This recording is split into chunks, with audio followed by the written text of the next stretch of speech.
Good morning friends, welcome to my channel. ಇವತ್ತು ಬೆಳಗ್ಗೆನೇ vlog start ಮಾಡ್ತಾ ಇದ್ದೀನಿ ನಾನು. ಜಿಯು ಮತ್ತು ಚಂದು ಇನ್ನೂ ಮಲಗಿದ್ದಾರೆ ನೋಡ್ಬೋದು. ಹೊರಗಡೆ ವೆದರ್ ಕೂಡ ತುಂಬ ಚೆನ್ನಾಗಿತ್ತು ಇವಾಗ. ಸೊ ಏನಂದರೆ ಬೆಳಗ್ಗೆ ಎದ್ದಾಗ ಹೇಳೋದಕ್ಕಾಗೋದಿಲ್ಲ, ಬಟ್ ಚಂದ್ ಸ್ಕೂಲಿಗೆ ಕಳಿಸ್ಬೇಕಲ್ಲ, ಏನು ಮಾಡೋಕ್ಕಾಗಲ್ಲ. ಬಟ್ ಎದ್ದಿದ ತಕ್ಷಣ ಈ ಥರ ಹೊರಗಡೆ ಬಂದು ನಿಂತ್ಕೊಳ್ಳೋದು ನನಗೆ ತುಂಬ ಇಷ್ಟ ಆಗುತ್ತೆ.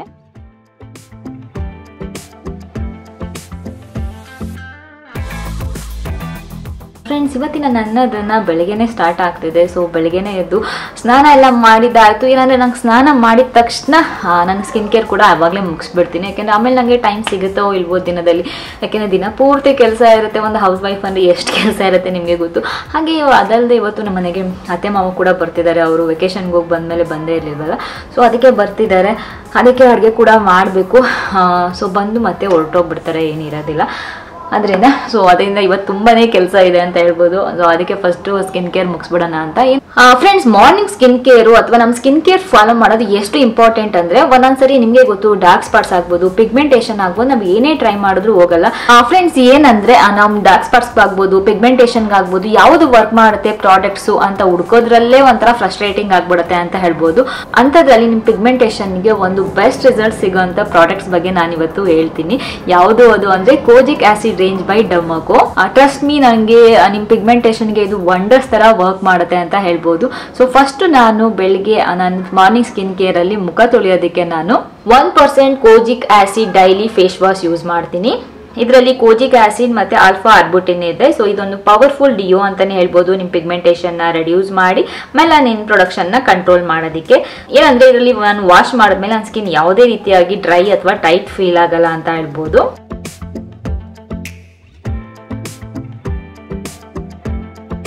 ನಾನು ನೆಕ್ಸ್ಟ್ ಯೂಸ್ ಮಾಡ್ತೀನಿ 2% ಕೋಜಿಕ್ ಆಸಿಡ್ ಸೆರಮ್. ಇದೊಂದು ಗೇಮ್ ಚೇಂಜರ್ ಪ್ರಾಡಕ್ಟ್ ಅಂತಾನೆ ಹೇಳ್ಬೋದು. ನಿಮ್ಮ ಸ್ಕಿನ್ಗೆ ತುಂಬಾ ಈಸಿಯಾಗಿ ಅಬ್ಸರ್ವ್ ಆಗುತ್ತೆ, ನಿಮ್ಮ ಡಾರ್ಕ್ ಸ್ಪಾಟ್ಸ್ ನ ಟ್ಯಾಕಲ್ಸ್ ಮಾಡುತ್ತೆ, ಹಾಗೇನೆ ಸ್ಕಿನ್ ಅನ್ನ ಈವನ್ ಟೋನ್ ಮಾಡೋದಕ್ಕೂ ಕೂಡ ಹೆಲ್ಪ್ ಮಾಡುತ್ತೆ. ಹಾಗೇನೆ ಇದು ನಿಮ್ದು ಪೊಲ್ಯೂಷನ್ ಮತ್ತೆ UV ರೇಸ್ ಇಂದ ನಿಮ್ ಸ್ಕಿನ್ ಡ್ಯಾಮೇಜ್ ಆಗಿರುತ್ತಲ್ಲ, ಅದನ್ನ ನ್ಯೂಟ್ರಲೈಸ್ ಮಾಡೋದಕ್ಕೂ ಕೂಡ ಸೂಪರ್ ಎಫೆಕ್ಟಿವ್ ಅಂತ ಹೇಳ್ಬೋದು. ಅದ್ರ ಜೊತೆಗೆ ನಾನು 1% ಕೋಜಿಕ್ ಆಸಿಡ್ ಲಿಪ್ ಬಾಮ್ ಕೂಡ ಯೂಸ್ ಮಾಡ್ತಿದ್ದೀನಿ. ನಾನು ಇದು ನಮ್ಮ ಲಿಪ್ಸ್ ನ ಹೈಡ್ರೇಟ್ ಮಾಡೋದಕ್ಕೆ, ಪಿಗ್ಮೆಂಟೇಷನ್ ನ ರೆಡ್ಯೂಸ್ ಮಾಡೋದಕ್ಕೆ ಹೆಲ್ಪ್ ಮಾಡುತ್ತೆ. ಹಾಗೆ ಬೋನಸ್ ಏನಂದ್ರೆ ಇದರಲ್ಲಿ SPF 30 ಇದೆ. ಸೊ ಇದು ಸನ್ ಪ್ರೊಟೆಕ್ಷನ್ಗೂ ಕೂಡ ಹೆಲ್ಪ್ ಮಾಡುತ್ತೆ. ಹಾಗೇನೆ ಯಾವುದೇ ಸ್ಕಿನ್ ಕೇರ್ ರೂಟೀನ್ ಸನ್ಸ್ಕ್ರೀನ್ ಇಲ್ಲದೆ ಕಂಪ್ಲೀಟ್ ಆಗಲ್ಲ. ಸೊ ನನಗೆ 1% ಹೈಲ್ರಾನಿಕ್ ಸನ್ಸ್ಕ್ರೀನ್ ಆಕ್ವಾ ಜೆಲ್ ಏನಿದೆ ತುಂಬಾ ಇಷ್ಟ ಆಗ್ತಿದೆ ಅಂತ ಹೇಳ್ಬೋದು. ಇದೊಂದು ಲೈಟ್ ವೇಟ್ ಹೈಡ್ರೇಟಿಂಗ್, ನಿಮ್ದು ವೈಟ್ ಕಾಸ್ಟ್ ನ ಲೀವ್ ಮಾಡಲ್ಲ ನಿಮ್ ಸ್ಕಿನ್ ಮೇಲೆ. ಎವ್ರಿ ಡೇ ಯೂಸ್ಗೆ ಪರ್ಫೆಕ್ಟ್ ಅಂತಾನೆ ಹೇಳ್ಬೋದು. ಫ್ರೆಂಡ್ಸ್, ಈ ಪ್ರಾಡಕ್ಟ್ಸ್ ಏನಿದೆ ಇದನ್ನ ನೀವು ಜಸ್ಟ್ ಸ್ಕಿನ್ ಕೇರ್ ರೂಟೀನ್ಗೂ ಕೂಡ ನೀವು ಅಳವಡಿಸ್ಕೋಬಹುದು. ನಿಮ್ಗೆ ಯಾವುದೇ ರೀತಿಯಾದ ಪಿಗ್ಮೆಂಟೇಷನ್ ಇಲ್ಲ ಅಂದ್ರೂ ಕೂಡ ಸೊ ನಿಮ್ಗೆ ಒಂದು ಒಳ್ಳೆ ಸ್ಕಿನ್ ಸಿಗೋದಕ್ಕೆ ಇದು ಹೆಲ್ಪ್ ಮಾಡುತ್ತೆ. ಅದೇ ಸಾರಿ ನೀವು ಅವ್ರ ಹತ್ರ ಬೈ ಮಾಡಿದಾಗ ನಿಮ್ದು ಆರ್ಡರ್ ಲಿಂಕ್ ನ ಯಂಗ್ ಇನಿಷಿಯೇಟಿವ್ ಸೈಂಟಿಸ್ಟ್ಸ್ ಏನಿದ್ದಾರೆ ಸೊ ಅವ್ರಿಗೆ ಲಿಂಕ್ ಮಾಡ್ತಾರೆ. ಇದರಿಂದ ಏನ್ ಹೆಲ್ಪ್ ಆಗುತ್ತೆ ಅಂದ್ರೆ ಚಿಲ್ಡ್ರನ್ಗೆ ಎಜುಕೇಟ್ ಮಾಡೋದಕ್ಕೆ ತುಂಬಾ ಹೆಲ್ಪ್ ಆಗುತ್ತೆ ಅಂತ ಹೇಳ್ಬೋದು. ನಾನು ಫುಲ್ ಪ್ರಾಡಕ್ಟ್ಸ್ ಡೀಟೇಲ್ಸ್ ಎಲ್ಲ ಡಿಸ್ಕ್ರಿಪ್ಷನ್ ಅಲ್ಲಿ ಹಾಕಿರ್ತೀನಿ, ಚೆಕ್ ಮಾಡಿ. ಹಾಗೇನೆ ನಂದು ಕೂಪನ್ ಕೋಡ್ ಇದೆ, ಅದನ್ನ ಯೂಸ್ ಮಾಡಿದ್ರೆ ನಿಮ್ಗೆ ಎಕ್ಸ್ಟ್ರಾ ಡಿಸ್ಕೌಂಟ್ ಕೂಡ ಸಿಗುತ್ತೆ.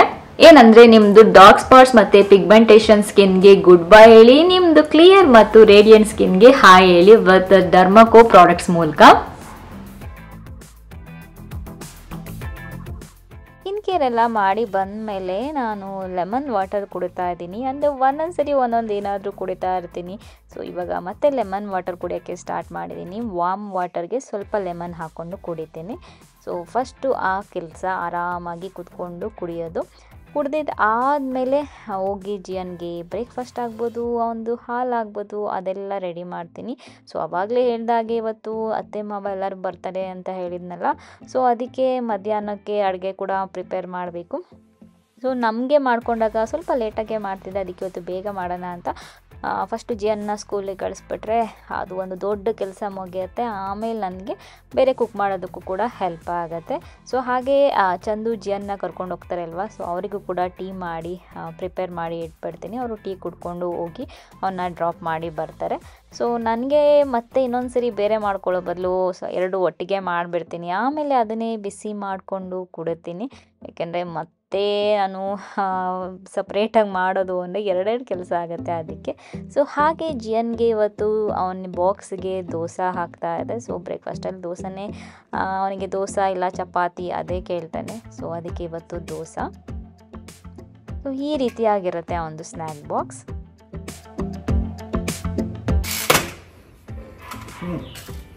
ಬಾಯ್ ಬಾಯ್ ಬೇಬಿ, ಲವ್ ಯು.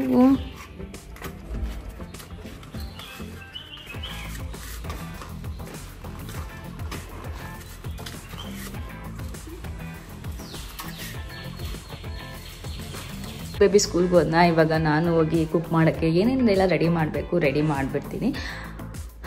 ಅವ್ನು ಸ್ಕೂಲ್ಗೆ ಹೋದ್ಮೇಲೆ ನಮ್ಗೊಂಥರ ಬೇಜಾರು ಆಗ್ತಾನೆ ಇರುತ್ತೆ. ಆಲ್ರೆಡಿ ಅಷ್ಟು ಲಾಸ್ಟ್ ಇಯರಿಂದನೂ ಹೋಗ್ತಾ ಇದ್ದಾನೆ.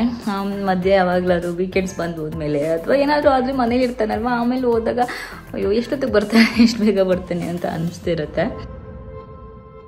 ಜಿಯನ್ನ ಸ್ಕೂಲಿಗೆ ಕಳಿಸಿದಾದ್ಮೇಲೆ ನೆಕ್ಸ್ಟ್ ಕೆಲಸ ಬಂದು ಅವ್ನ ಟಾಯ್ಸ್ ಎಲ್ಲ ಹರಡಿರ್ತಾನಲ್ಲ ಅದನ್ನೆಲ್ಲ ತೆಗೆದು ಎತ್ತಿಡೋದು. ಇಲ್ಲಾಂದರೆ ನನಗೆ ಅದನ್ನು ನೋಡ್ತಾ ಇದ್ದರೆ ಮನೆ ಗಲೀಜು ಥರ ಇದೆ ಅನಿಸುತ್ತೆ. ಬರೀ ಟಾಯ್ಸ್ ಇರುತ್ತೆ, ಬಟ್ ಏನೋ ಗೊತ್ತಿಲ್ಲ ನನಗೆ ಆ ಥರ ಅನಿಸುತ್ತೆ.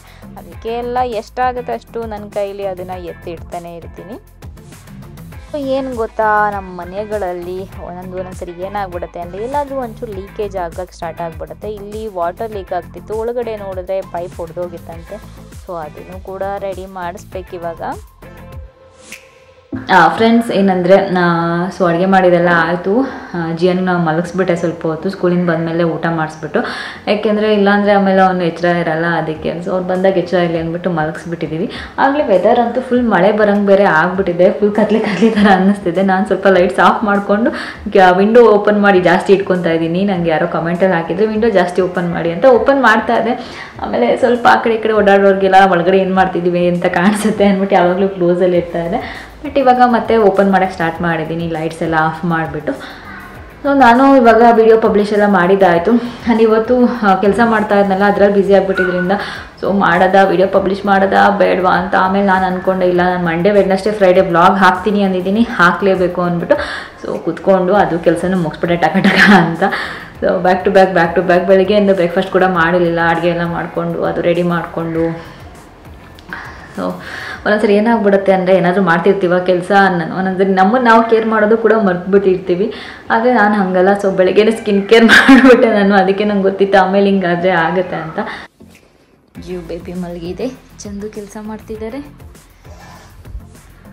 ಇವತ್ತು ನಾನು ಮಲಗಿಸ್ತೀನಿ ಅಂದರೆ ಬೇಡ ಅಂತ ಹಠ ಮಾಡಿಕೊಂಡು ಅವ್ರ ಪಪ್ಪ ಮಲಗಿಸ್ಬೇಕು ಅಂತ. ಅವನಿಗೆ ಫ್ರೈಡೆ ಆ್ಯನ್ಯುವಲ್ ಡೇ ಬೇರೆ ಐತೆ.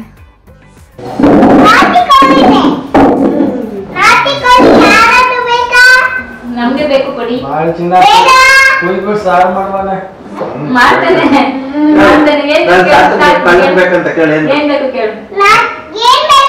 ನೀನು ಕೇಳ್ತಿಲ್ಲ, ಕೇಳು ಆಪ್ಷನ್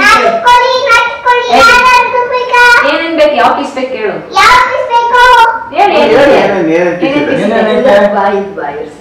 ಏನೇನ್ ಪೀಸ್ ಇದೆ, ಏನೇನೈತೆ ಚೆನ್ನಾಗಿ ಪೀಸ್, ಯಾವ್ಯಾವ ಪೀಸ್ ಐತೆ? ಲೆಗ್ ಪೀಸ್ ಐತೆ, ಲೆಗ್ ಪೀಸ್ ಐತೆ, ಕಟ್ಟು ಒಂದು ಪೀಸ್ ಐತೆ.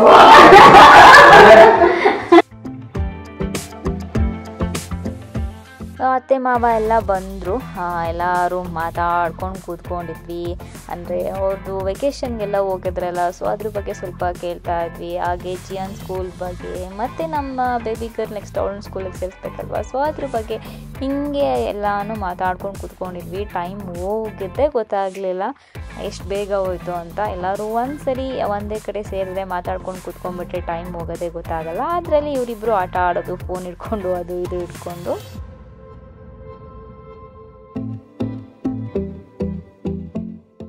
ಫ್ರೆಂಡ್ಸ್ ಬಂದರು, ಸ್ವಲ್ಪ ಹೊತ್ತೆಲ್ಲ ಮಾತಾಡ್ಕೊಂಡು ಕೂತ್ಕೊಂಡಿದ್ವಿ. ಈಗ ಅಲ್ಲಿ ಶಿವ ಟೆಂಪಲ್ಗೆ ಹೋಗಿ ಬರ್ತೀವಿ ಅಂತ ಹೋಗಿದ್ದಾರೆ. ಜೀವನು ಹೋಗಿದ್ದಾನೆ ಜೊತೆಗೆ.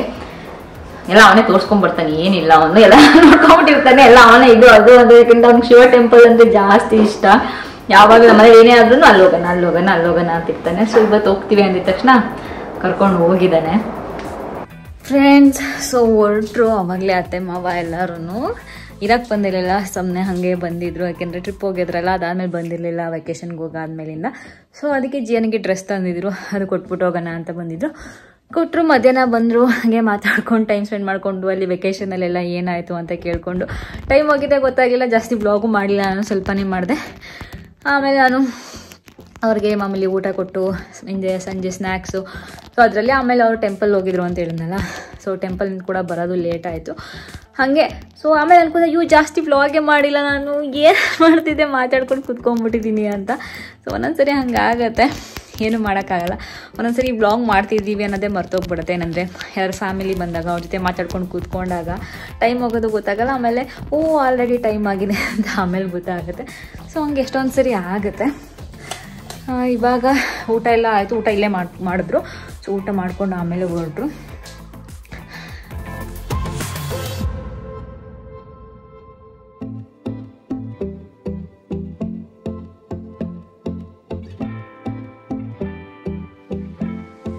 ಸೊ ಜಿಯನ್ಗೆ ಮಧ್ಯಾಹ್ನ ಮಲಗಿಸಿದ್ನ, ಆಮೇಲೆ ಅವ್ರು ಬಂದಿದ ತಕ್ಷಣ ಮತ್ತೆ ಎಬ್ಬಿಸ್ಬಿಟ್ಟೆ. ಪಾಪ ಸರಿಯಾಗಿ ನಿದ್ದೆ ಮಾಡೋಕ್ಕಾಗಲಿಲ್ಲ. ಇವಾಗ ಸ್ವಲ್ಪ ತೂಗಿಡಿಸ್ತಿದ್ದ ಕರ್ಕೊಂಡು ಬಂದೆ. ಇವಾಗ ಮಲ್ಕೊಡಲ್ವಂತೆ, ಅವನಿಗೆ ಸ್ಟೋರಿ ಹೇಳ್ಬೇಕಂತೆ. ಸೊ ಈ ಸ್ಟೋರಿ ಬುಕ್ಕಲ್ಲಿ ಅವನಿಗೆ ಸ್ಟೋರಿ ಹೇಳ್ತೀನಿ. ಇದು ಬಂದು 365 ಟೇಲ್ಸ್ ಫ್ರಮ್ ಇಂಡಿಯನ್ ಮೈಥಾಲಜಿ ಅಂತ. ಅಲ್ಲಿ VR ಮಾಲ್ಗೆ ಹೋಗಿದಾಗ ಒಂದು ಬುಕ್ ಸ್ಟೋರಲ್ಲಿ ತೊಗೊಂಡು ಬಂದಿದ್ವಿ. ಈ ಸ್ಟೋರಿ ಅವ್ನಿಗೆ ತುಂಬ ಇಷ್ಟ ಆಗುತ್ತೆ. ಏನಂದರೆ ಇಲ್ಲಿ ಒಂದು ಸಿಂಗಲ್ ಸ್ಟೋರಿ ಅಲ್ಲ, ಚಿಕ್ಕ ಚಿಕ್ಕದು ನಮ್ಮದು ಸ್ಟೋರೀಸು, ಹೆಂಗೆ ಕೃಷ್ಣ ಹೆಂಗೆ ಹುಟ್ಟಿದ್ದು ಅಥವಾ ಆ ಥರ ಚಿಕ್ಕ ಸ್ಟೋರೀಸ್ ಇದೆ. ಸೊ ಅದನ್ನು ಅವನಿಗೆ ಹೇಳೋದು ಈ ಥರ ಒಂದೊಂದು ಇಷ್ಟೇ ಇರುತ್ತೆ. ಸೊ ಇದು ಮಕ್ಕಳಿಗೆ ಇಷ್ಟ ಆಗುತ್ತೆ. ಮತ್ತು ಇವ್ರಿಗೂ ಕೂಡ ನಮ್ಮದು ದೇವ್ರಗಳ ಬಗ್ಗೆ ಆಗಿರ್ಬೋದು, ಸೊ ಇದ್ರ ಬಗ್ಗೆ ಎಲ್ಲ ಅವನಿಗೂ ಸ್ವಲ್ಪ ಇವಾಗ ತಿಳಿಸ್ಕೊಡೋಣ ಅಂತ. ಕೆಲವರು ಹೇಳ್ತಾ ಇದ್ರಿ ನೀವು ಬರೀ ಅವೆಂಜರ್ಸ್ ಹೇಳ್ಕೊಟ್ಟಿದ್ದೀರಾ, ಇದೇನೋ ಏನೂ ಹೇಳಿಲ್ಲ ಅಂತೆಲ್ಲ. ಸೊ ಆ ಥರ ಏನೂ ಇಲ್ಲ, ಅವನಿಗೆಲ್ಲನೂ ತಿಳಿಸ್ತೀವಿ. ಸೊ ಲಾಸ್ಟ್ ಬ್ಲಾಗ್ ನೋಡಿದರೆ ಗೊತ್ತಿರುತ್ತೆ ಅವನೆಲ್ಲನೂ ಹೆಂಗೆ, ರಾಮ ಯಾರು ರಾವಣ ಯಾರು ಅದ್ರ ಬಗ್ಗೆ ಎಲ್ಲ ಅವನು ಹೇಳಿದ್ದೆಲ್ಲ ನಿಮಗೆ ಗೊತ್ತಿರುತ್ತೆ. ಸೊ ಅವ್ನಿಗೆ ಇದಂತೂ ತುಂಬ ಇಷ್ಟ ಆಗುತ್ತೆ. ಚಿನ್ನಿ ಸ್ಟೋರಿ ಇಷ್ಟನಾ ನಿನಗೆ? ಇದರಲ್ಲಿರೋದು ಏನು ಸ್ಟೋರಿ ಇದು? ಮಾಮಿ ಸ್ಟೋರಿ. ದೇವ್ರದು ಅಂದ್ರೆ ಮಾಮಿ ಸ್ಟೋರಿ ಅಂತ ಹೇಳುತ್ತೆ. ಯಾರು ಬಂದಿದ್ರು ಮನೆಗೆ ಇವತ್ತು? ಚಿಕ್ಕಮ್ಮ, ಚಿಕ್ಕಪ್ಪ, ಅಜ್ಜಿ,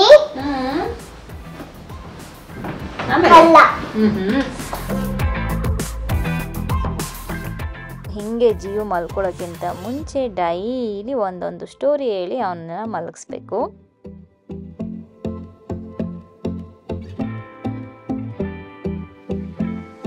ಸೊ ಫ್ರೆಂಡ್ಸ್, ಏನಂದರೆ ವ್ಲಾಗ್ ಎಂಡ್ ಮಾಡಬೇಕು. ಎಂಡ್ ಮಾಡೋದಕ್ಕಿಂತ ಮುಂಚೆ ಜಿಯೋಗೆ ತಂದಿದ್ದ ಡ್ರೆಸ್ ತೋರಿಸೋಣ ಅಂತ. ಸೊ ತಂದಿದ್ದಾರೆ, ಅವರು ಸ್ವಲ್ಪ ದೊಡ್ಡದಿಲ್ಲ ಅಂತ ತಂದಿದ್ದಾರೆ. ಅದೇ ಜಾಸ್ತಿನೇ ದೊಡ್ಡದು ತಂದುಬಿಟ್ಟಿದ್ದಾರೆ. ಇವಾಗಂತೂ ಅವನಿಗೆ ಸದ್ಯಕ್ಕಂತೂ ಆಗಲ್ಲ. ಮೆಟೀರಿಯಲ್ ಮಾತ್ರ ಚೆನ್ನಾಗಿದೆ. ಒಂದು ಒಳ್ಳೆ ವೆಕೇಷನ್ಗೆ ಏನು ಹಾಕೊಂಡು ಹೋಗ್ತೀವಿ ಆ ಥರನೇ ಇದೆ. ಎತ್ತಿರ್ತೀನಿ, ನೋಡೋಣ ಇಷ್ಟು ದೊಡ್ಡವನು ಯಾವಾಗ ಆಗ್ತಾನೆ ಅಂತ. ಇಷ್ಟು ದೊಡ್ಡವನು ಆದಮೇಲೆ ಹಾಕೋಕ್ಕಾಗೋದು, ತುಂಬಾ ದೊಡ್ಡದು. ಇವತ್ತು ವ್ಲಾಗ್ ಎಂಡ್ ಮಾಡಬೇಕು. ಎಂಡ್ ಮಾಡೋದಕ್ಕಿಂತ ಮುಂಚೆ ಒಂದು ಏನಂದರೆ, ನೀವು ಕೇಳ್ತಿರೋದು ರಮ್ಯಾ ಜಿಯನ್ಗೆ ಹೆಂಗೆ ವೆಯ್ಟ್ ಇನ್ಕ್ರೀಸ್ ಮಾಡಿಸಿದ್ರಿ, ಅವನು ತುಂಬ ಸಣ್ಣ ಇದ್ದ ಅಲ್ವಾ ಅಂತ. ಸೊ ಏನಂದರೆ ಜಿಯನ್ನು ಹುಟ್ಟಾಗಂತೂ ತುಂಬ ಸಣ್ಣ ಇದ್ದ ಅಂತ ಹೇಳ್ಬೋದು. 2.5 ಏನೋ ಇದ್ದ ಅಷ್ಟೇ. ಆಮೇಲೆ ವೆಯ್ಟ್ ಇನ್ಕ್ರೀಸ್ ಮಾಡಿಸ್ಬೇಕಿತ್ತು ಅವನಿಗೆ. ಸೊ ಆಮೇಲೆ ಚೆನ್ನಾಗಿ ಫೀಡ್ ಮಾಡ್ತಾಯಿದ್ವಿ.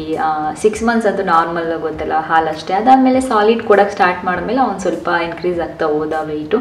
ಅಂದರೆ ನಾರ್ಮಲ್ಲು ರೈಸ್ ಆಗಿರ್ಬೋದು, ರಾಗಿ ಸರಿ ಆಗಿರ್ಬೋದು, ಈ ಥರದ್ದೆಲ್ಲ ಕೊಡ್ತಾಯಿದ್ವಿ. 1 ಇಯರ್ ಆದಮೇಲೆ ಅವನೇನಂದರೆ ನಾರ್ಮಲ್ ನಾವು ಏನು ತಿಂತೀವಿ ಫುಡ್ ಅದನ್ನೇ ತಿನ್ನೋಕ್ಕೆ ಸ್ಟಾರ್ಟ್ ಮಾಡ್ದ.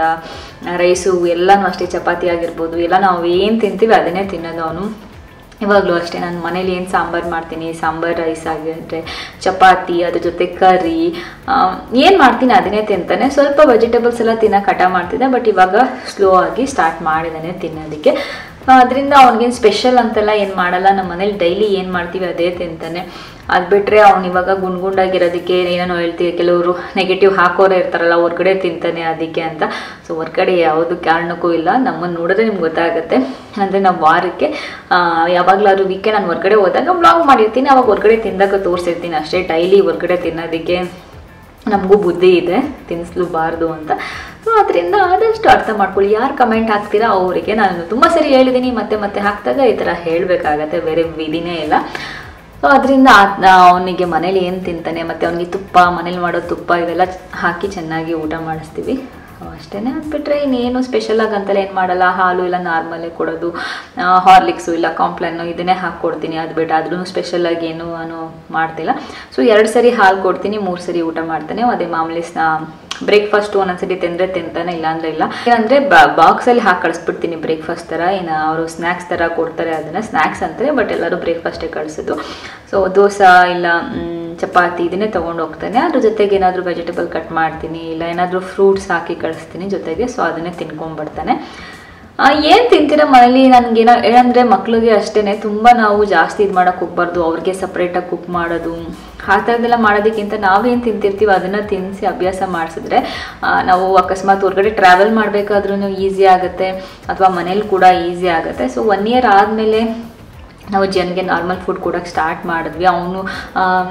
ಅವನಿಗೆ ಅಂತ ಸಪ್ರೇಟಾಗಿ ಏನಂದರೆ ನಾರ್ಮಲ್ ದಾಲ್ ರೈಸ್ ಎಲ್ಲ ಮಾಡಿಕೊಟ್ರೆ ಅವ್ನಿಗೆ ಇಷ್ಟ ಆಗ್ತಾ ಇರಲಿಲ್ಲ, ತಿಂತಾ ಇರಲಿಲ್ಲ. ಸೊ ಅದರಿಂದ ನಮ್ಮ ವೆಯ್ಟು ಅಷ್ಟೊಂದು ಇನ್ಕ್ರೀಸ್ ಆಗ್ತಿರ್ಲಿಲ್ಲ. ಬಟ್ ಆಮೇಲೆ ಯಾವಾಗ ನಮಗೆ ಏನು ಕುಕ್ ಮಾಡ್ತೀವಿ ಅದನ್ನೇ ಕೊಡೋಕ್ಕೆ ಸ್ಟಾರ್ಟ್ ಮಾಡಿದ್ಮೇಲೆ ತಿನ್ನೋಕ್ಕೆ ಅವನು ಸ್ಟಾರ್ಟ್ ಮಾಡ್ದೆ. ಆಮೇಲೆ ನಮಗೂ ಅಷ್ಟೇ, ನಾನು ಕುಕ್ ಮಾಡಬೇಕಾದ್ರೂ ಮನೇಲಿ ಅಷ್ಟೇ ನಾನು ಪ್ರೋಟೀನು ಮತ್ತು ಏನೇನು ಫೈಬರ್ ಎರಡೂ ಮಿಕ್ಸ್ ಮಾಡಿ ನಾನು ಕುಕ್ ಮಾಡೋದು. ಯಾಕೆಂದರೆ ನಮಗೆ ಫುಡ್ಡಲ್ಲಿ ಹಂಗಿರಬೇಕಾಗತ್ತೆ, ಪ್ರೋಟೀನು ಮತ್ತು ವೆಜ್ಜೀಸ್ ಎರಡೂ ಇರಬೇಕಾಗುತ್ತೆ. ಸೊ ನಾನು ಮನೇಲಿ ಕುಕ್ ಮಾಡಿದಾಗಲೂ ಹಾಗೆ ಕುಕ್ ಮಾಡ್ತೀನಿ. ಮತ್ತು ಎಗ್ಗೆಲ್ಲ ತಿಂತಾನೆ. ಆಮೇಲೆ ಅವ್ನಿಗೆ ಚಿಕನ್ ಅಂದರೆ ಇಷ್ಟ. ಸೊ ಇದೆಲ್ಲ ನಾರ್ಮಲ್ ನಾವೇನು ತಿಂತೀವಿ, ಕರಿ ಮಾಡಬೇಕಾದ್ರೆ ಏನು ಮಾಡಿರ್ತೀವಿ ಅದನ್ನೇ ಕೊಡ್ತೀವಿ. ಅವ್ನು ಚಿಕನ್ ಲಾಲಿಪಾಪ್ ಅಂದರೆ ಇಷ್ಟ, ಅದನ್ನು ಕೂಡ ನಾನು ಮನೇಲೇ ಮಾಡಿಕೊಡ್ತೀನಿ. ಸೊ ಮನೇಲಿ ಮಾಡ್ಕೊಡೋದು, ಅದನ್ನು ಯಾರೋ ಬರ್ದಿದ್ದು ಏನೋ ಸ್ವಿಗ್ಗಿಲಿ ತರಿಸ್ಬಿಟ್ರಾ, ಝೊಮ್ಯಾಟೋಲಿ ತರಿಸ್ಬಿಟ್ರಾ ಅಂತ ಆ ಥರ ಏನಿಲ್ಲ, ಮನೇಲೇ ಮಾಡೋದು. ಯಾಕೆಂದರೆ ನಾನು ಚೆನ್ನಾಗಿ ಕುಕ್ ಮಾಡ್ತೀನಿ, ಚೆನ್ನಾಗಿ ಕಲ್ತಿದ್ದೀನಿ ಕೂಡ. ಸೊ ನಾನು ರೆಸಿಪಿ ತೋರಿಸಿಲ್ಲ ಅಂದ ತಕ್ಷಣ ಮಾಡಿಲ್ಲ ಅಂತಲ್ಲ, ನನಗೆ ರೆಸಿಪಿ ಎಲ್ರಿಗೂ ಗೊತ್ತಿರುತ್ತೆ. ಸೊ ಅಷ್ಟೊಂದು ನಾನು ತೋರಿಸೋದಕ್ಕೆ ಹೋಗಲ್ಲ ಅಷ್ಟೇ. ಕೆಲವೊಂದು ಟಿಪ್ಸ್ ನಿಮಗೆ ಗೊತ್ತಾಗಿದೆ ಅಂತ ಅಂದ್ಕೊಂಡಿದ್ದೀನಿ. ಯಾರು ಮಕ್ಕಳಿಗೆ ವೆಯ್ಟ್ ಇನ್ಕ್ರೀಸ್ ಮಾಡೋಕ್ಕೆ ಟ್ರೈ ಮಾಡಿ ತುಂಬ ತಲೆ ಕೆಡಿಸ್ಕೋಬೇಡಿ. ಅವರು ಅಕಸ್ಮಾತ್ ವೆಯ್ಟ್ ನೀವು ಸಣ್ಣ ಇದ್ರೂ ತಲೆ ಕೆಡಿಸ್ಕೋಬೇಡಿ. ಯಾಕೆಂದರೆ ಜೇನು ಒಂದು ಆಲ್ಮೋಸ್ಟ್ ತುಂಬ ದಿನಗಳು ಸಣ್ಣನೇ ಇದ್ದ, ಬಟ್ ಹೆಲ್ದಿ ಆಗಿರ್ಬೇಕಷ್ಟೇ. ನಾವು ಡಾಕ್ಟರ್ ಹತ್ರ ಕೇಳ್ತಾ ಇದ್ವಿ ಸಣ್ಣ ಇದ್ದಾನೆ, ದಪ್ಪ ಆಗ್ತಿಲ್ಲ ಅಂತ. ಅವ್ರು ಹೇಳ್ತಿದ್ರು ಹೆಲ್ದಿ ಆಗಿರೋವರೆಗೂ ಸಣ್ಣ ದಪ್ಪ ಏನು ಮ್ಯಾಟ್ರ್ ಆಗಲ್ಲ ಅಂತ. ಸೊ ಅದರಿಂದ ಅಷ್ಟೊಂದೇನು ಮ್ಯಾಟ್ರ್ ಆಗಲ್ಲ. ಇವಾಗಲೂ ಅಷ್ಟೇ, ಮಕ್ಕಳು ಈ ವಯಸ್ಸಲ್ಲಿ ಗುಂಡುಕ್ಕಿರೋದು ಕಾಮನ್ನು. ಆಮೇಲೆ ಅವರೇ ಬೆಳೀತಾ ಆಟ ಆಡೋಕ್ಕೆ ಹೋದಾಗ ಸಣ್ಣ ಆಗ್ತಾ ಬಂದುಬಿಡ್ತಾರೆ. ಸೊ ಅಷ್ಟೊಂದು ಅದಕ್ಕೆ ದಪ್ಪ ಇಲ್ಲಿ ಸಣ್ಣ ಇಲ್ಲಿ ಹೆಲ್ದಿ ಆಗಿರ್ಬೇಕಷ್ಟೇ, ತಲೆ ಹಚ್ಕೊಳ್ಳೋದಕ್ಕೆ ಹೋಗಬೇಡಿ ಅಂತ ಹೇಳ್ತೀನಿ. ಯಾಕೆ ನನಗೆ ತುಂಬ ಕಮೆಂಟ್ಸ್ ಬರ್ತಾ ಇರುತ್ತೆ, ರಮ್ಯಾ ಹೆಂಗೆ ನಮ್ಮ ಮಗುದು ವೆಯ್ಟ್ ಇನ್ಕ್ರೀಸ್ ಮಾಡೋದು ಅಂತ. ಸೊ ನಾರ್ಮಲ್ ನೀವೇನು ಮಾಡ್ತಿರ್ತೀರಾ, ಫುಡ್ಡೆಲ್ಲ ಏನು ಕೊಡ್ತಿರ್ತೀರಾ ಕೊಟ್ಕೊಂಡು ಹೋಗಿ ಅಷ್ಟೇ. ಬಟ್ ಆಮೇಲೆ ಏನಂದರೆ ಜಿಯಾನಿಗೆ ನಾನು ಸ್ವಲ್ಪ ತಿನ್ನಿಸ್ತೀನಿ. ಒಂದೇ ಸರಿ ಅವ್ನು ತಿನ್ನೋದಿಲ್ಲ. ಏನಂದರೆ ಒಂದೇ ಸರಿ ಕೊಟ್ಟರೆ ಅವ್ನು ಏನು ಮಾಡಿಬಿಡ್ತಾನೆ ಅಂದರೆ ಬಿಟ್ಬಿಡ್ತಾನೆ. ಅದಕ್ಕೆ ನಾನು ಏನು ಮಾಡ್ತೀನಿ ಅಂದರೆ ಸ್ವಲ್ಪ ತಿನ್ನಿಸ್ತೀನಿ ಅವಾಗ. ಹಾಲು ಕೂಡ ಅಷ್ಟೇ, 1 time ಕೊಟ್ಟರೆ ಸರಿ. ಅದಕ್ಕೆ ಬೆಳಿಗ್ಗೆ ಟೈಮ್ ಸ್ವಲ್ಪ, ಇಲ್ಲ ಈವ್ನಿಂಗ್ ಸ್ವಲ್ಪ. ಹಾಲಂತೂ 2 ಸರಿ ಕೊಡೋದು, ಯಾಕೆಂದರೆ ಹಾಲು ಜಾಸ್ತಿ ಕೊಟ್ಬಿಟ್ರೆ ಊಟ ಮಾಡಲ್ಲ ಅಂತ ನಾನು ಹಾಲು ಜಾಸ್ತಿ ಕೊಡೋಕ್ಕೆ ಹೋಗಲ್ಲ. ಸೊ ಸ್ವಲ್ಪನೇ 2 time ಕೊಡ್ತೀನಿ. ಸೊ ಇವತ್ತಿನ ವ್ಲಾಗ್ ಇಷ್ಟೇ. ಇವತ್ತಿನ ವ್ಲಾಗ್ ನಿಮ್ಮೆಲ್ಲರಿಗೂ ಇಷ್ಟ ಆಗಿದೆ ಅಂತ ಅಂದ್ಕೊಂಡಿದ್ದೀನಿ. ಮತ್ತೆ ಮುಂದಿನ ವ್ಲಾಗಲ್ಲಿ ಸಿಗ್ತೀನಿ. ಅಲ್ಲಿವರೆಗೂ ನಮಸ್ಕಾರ. ಹಾಗೆ ನಮಸ್ಕಾರ ಹೇಳ್ಬಿಡ್ತೀನಿ. ಆಮೇಲೆ ಯಾರಾದರೂ ಒಂದೊಂದು ಪಾಯಿಂಟ್ಸ್ ಒಂದೊಂದ್ಸರಿ ನೆನಪಾಗ್ಬಿಡುತ್ತೆ. ಸೊ ಅವನಿಗೆ ವಿಟಮಿನ್ ಡಿ ಕೊಡ್ತಾ ಇದ್ವಿ. ಏನಾದರೂ ಎಕ್ಸ್ಟ್ರಾ ಕೊಡೋದು ಅಂದರೆ ವಿಟಮಿನ್ ಡಿ ಡಾಕ್ಟರ್ ಸಜೆಸ್ಟ್ ಮಾಡಿದ್ರು. ಅದನ್ನು ಇವಾಗಲೂ ಕೂಡ ಕೇಳಿದ್ದಾರೆ, ಇಷ್ಟ ಮೇಲೂ ಡೈಲಿ ಅಂತ. ಸೊ ಅದನ್ನು ಕಂಟಿನ್ಯೂ ಮಾಡ್ತಿದ್ದೀವಿ. ಅವ್ನು ಚಿಕ್ಕನಾಗಿದ್ದಾಗಿಂದಲೂ ಇವಾಗಲೂವರೆಗೂ ವಿಟಮಿನ್ ಡಿ ಕಂಟಿನ್ಯೂ ಮಾಡ್ತಾ ಇದ್ವಿ. ಸೊ ಅಪ್ ಟು 2 years ಜಿಂಕೋ ಬಿಟ್ ಕೊಡ್ತಾ ಇದ್ವಿ. ಬಟ್ 2 years ಆದಮೇಲೆ ಅದು ಸ್ಟಾಪ್ ಮಾಡಿದ್ವಿ, ಯಾಕೆಂದರೆ ಡಾಕ್ಟರ್ ಹೇಳಿದ್ರು ಸ್ಟಾಪ್ ಮಾಡೋದಕ್ಕೆ. ಸೊ ಅದು ಬಿಟ್ಟರೆ ಇವಾಗ, ಅಥವಾ 2 years ಒಳಗಡೆ ಯಾರಾದರೂ ಮಕ್ಕಳಿದ್ರೆ ನೀವು ಜಿಂಕೋ ಬಿಟ್ ಕೊಡ್ಬೋದು. 2 years ಆದಮೇಲೆ ಸ್ಟಾಪ್ ಮಾಡೋಕ್ಕೆ ಹೇಳ್ತಾರೆ. ವಿಟಮಿನ್ ಡಿ ಮಾತ್ರ ಕಂಟಿನ್ಯೂಸ್ ಆಗಿ ಹೇಳ್ತಾರೆ. ಸೊ ಇಷ್ಟು ಇವತ್ತಿನ ವ್ಲಾಗ್ ನಿಮ್ಮೆಲ್ಲರಿಗೂ ಇಷ್ಟ ಆಗಿದೆ ಅಂತ ಅಂದ್ಕೊಂಡಿದ್ದೀನಿ. ಮತ್ತೆ ಮುಂದಿನ ವ್ಲಾಗಲ್ಲಿ ಸಿಗ್ತೀನಿ. ಅಲ್ಲಿವರೆಗೂ ನಮಸ್ಕಾರ.